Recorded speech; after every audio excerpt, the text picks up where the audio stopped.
J'ai choisi de témoigner aujourd'hui essentiellement pour rendre hommage au personnel de l'hôpital d'Antibes.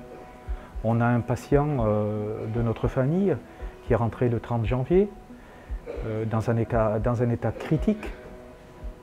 Son pronostic vital était engagé, au dire des médecins qui nous ont reçus.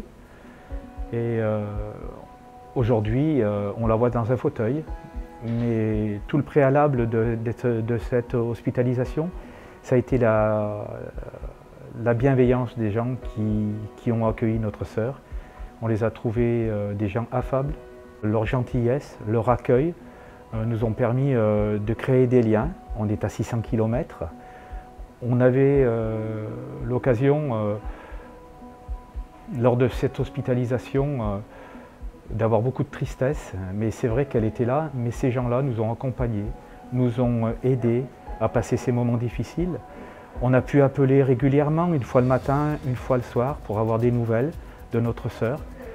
On l'a quittée dans un état difficile, on revient une dizaine de jours après, on l'accueille, on est accueilli toujours avec la même bienveillance.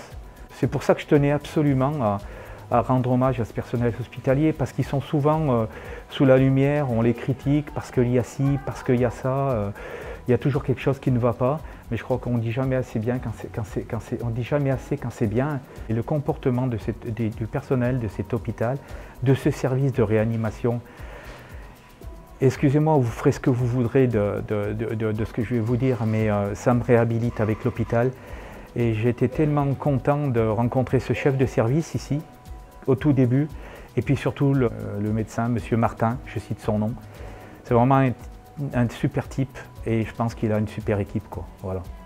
Et franchement, grand merci, parce que je crois que vous savez, moi j'ai l'émotion qui monte dans les yeux, mais franchement, merci. Merci vraiment à tous, et j'espère que ce témoignage, il faudra leur dire, leur montrer, parce que ça peut que les aider à passer ces moments difficiles, franchement.